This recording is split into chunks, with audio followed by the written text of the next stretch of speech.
Please tell us where you stand on the global warming debate, or where your managers at General Re stand.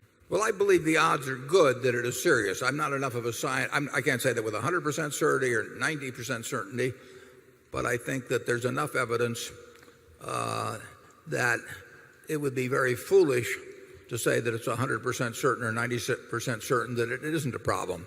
And since if it is a problem, it's a problem that once it manifests itself to a very significant degree, it's a little too late to do something about it. In other words, you really have to build the ark before the rains come in this case. I think if you make a mistake in terms of a social decision, you should, what I call, err on the side of the planet. In other words, you should build a margin of safety into your thinking about the future of the only planet we've got 100 years from now. So I think I take it seriously. In terms of our own businesses, you mentioned General Re. Gen Re writes way less business that would be subject to the annual increments in global warming where it would have an effect on their results than the reinsurance division of National Indemnity, where we write far more of the catastrophe business. It's not going to affect, in any measurable degree at all, excess casualty insurance, property insurance. You're thinking much more of whether it's going to produce atmospheric changes that change materially the probabilities of really of catastrophes, both their frequency and their intensity. In my own mind, and in the minds of the people that run National Indemnity's reinsurance division, we think the exposure goes up every year because of what's going on in the atmosphere, even though we don't understand very well what goes on in the atmosphere. And the relationship between damage caused and the causal factors is not linear at all. I mean, it can be explosive. So if temperatures in the waters of the Atlantic or something change by relatively small amounts, or what seem like small amounts, it could increase the expectable losses from a given hurricane season by a factor of 2, 3, 4, or 5. So we're plenty cautious about it. It's not something that keeps me up in terms of our financial prospects at all at Berkshire, but it's something that I think every citizen ought to be very cognizant of and make a decision on.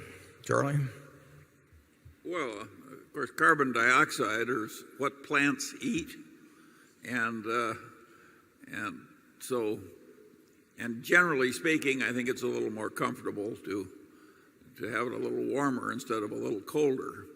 I hope you don't get a chance to test that after death, Charlie. It isn't as though there's a vast flood of people trying to move to North Dakota from Southern California. And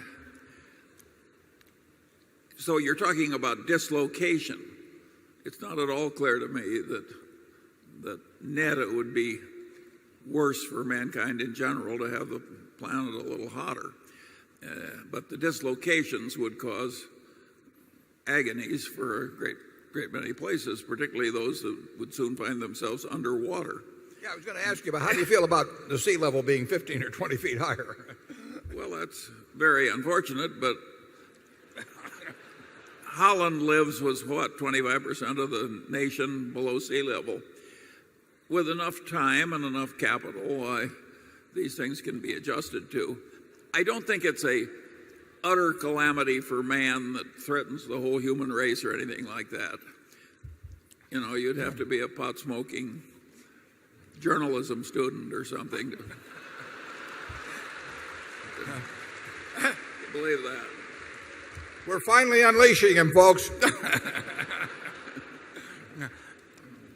Well, we'll continue to have people in charge of insurance who are plenty worried about global warming, I promise you. But